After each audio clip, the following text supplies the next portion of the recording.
What's up everybody, and welcome back to my channel. This is just a quick little update video on what's going on in the restraining order that Jenelle had filed against her soon-to-be ex-husband David Eason.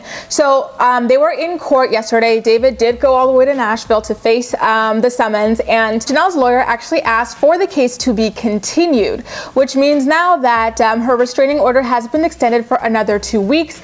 And according to Radar Online, the reason that her lawyer asked for a continuance on the case was so that she could gather some witnesses to help her testify against David. I'm personally curious about who is going to be on this witness list, or why she wouldn't have had one already by now, right? Because I'm pretty sure the people that she's going to be calling on include her mother, Barbara, who had a very tumultuous relationship with David and had accused him of being like her most horrific boyfriend of all time, like very early on into their relationship, just months into it. I'm assuming Nathan is going to be one of the witnesses as well, because we all saw how David directly inserted himself in driving a wedge between Jenelle and Nathan by insisting that all communications go through him.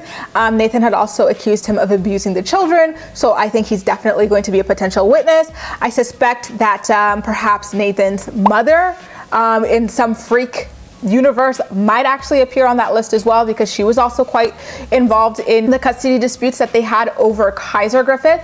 And lastly, I think potentially Jenelle's friend Jamie may also be involved. Jamie is a girl that was featured quite a bit on Jenelle's final season of the show, and so I'm pretty sure that Jenelle had confided in her quite a bit about the nature of her relationship, so I wouldn't be surprised to see her on the witness list. And my last wild card, alongside Nathan's mom Doris, is Tori. So hear me out. Jenelle and Tori fell out right around the time of her wedding with David Eason, and I'm pretty sure that it was fueled by David's insistence on keeping her out of Jenelle's life. So there's another point that she can use about the whole abusive isolation situation, and I'm pretty sure that Jenelle never ultimately like completely stopped talking to Tori. She was probably still talking to her on the low, because just last week Tori was on Facebook communicating with Jenelle about how, you know, she was going to be talking to her soon about a situation that had Jenelle quite upset. So would I be surprised to see her on the list? Absolutely, considering they did fall out about 2 years ago. But I also wouldn't be surprised in the same vein, because I'm pretty sure Jenelle has confided in her about the nature of her relationship, just like she probably has with her mother and her friend Jamie. One thing that really surprises me about what went down in court yesterday is that there was no mention of Jenelle or her lawyers requesting that David be held in contempt of court, because when she filed the restraining order, she had requested for David to stop talking about her on social media, but David's been doing nothing but talking about her on social media over the past couple of weeks. He's referred to her as stupid, a bad mother. He claimed that she neglected the children. She didn't feed Kaiser or like wipe him or anything like that. She didn't even try to have any kind of connection with David's daughter Marissa or any of her own kids.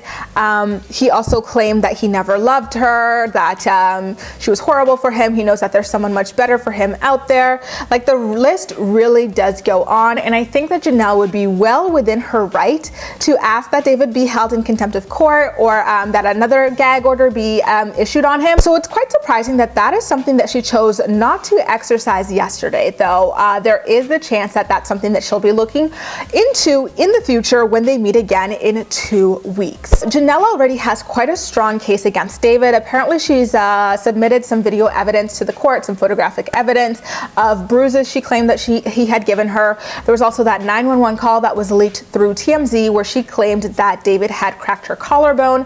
There was another 911 call where she was calling from the attic, claiming that he was on an angry rampage, punching holes through walls, breaking the knobs off of doors and everything. And according to Radar Online, there was also something that happened on February 13th, 2019, just before Valentine's Day, just wow, where she claims that David threatened to, quote, break everything in this mother effer. She allegedly took a video where she claims you could see a hole in the door from a previous argument. The video also apparently shows spilled coffee on the floor and their daughter Ensley crying in the background, in addition to broken glass, turned over bar stools, spilled coffee, and just more reckless disregard for their home that houses very small children. It also seems like Jenelle is done being David's piggy bank, because she's requesting that he pay all court costs, lawyer fees, and taxes, and she also doesn't want him to have access to child support for Ensley, and she's seeking temporary custody of her for the time being. It has also been put in writing that David cannot cause damage to the home that he's currently staying in or threaten the animals or anything like that, which I think was very smart of her to do, because I think that someone like David would intentionally let the house go to crap, become filthy, and just like draw on the walls, just like leave it in a really disturbing state of affair. So I'm glad that Jenelle had put that in writing, knowing the type of person that he is. How do you feel about Jenelle's restraining order against David being extended for another 2 weeks, and the fact that she hasn't sought for him to be held in contempt of court for continuously speaking about her on social media, despite the fact that the restraining order prohibits him from doing so? Make sure to leave all of your thoughts and opinions in the comment section down below, and as usual, we'll chat. That's all for now. Thank you so much for watching, and I'll see you next time.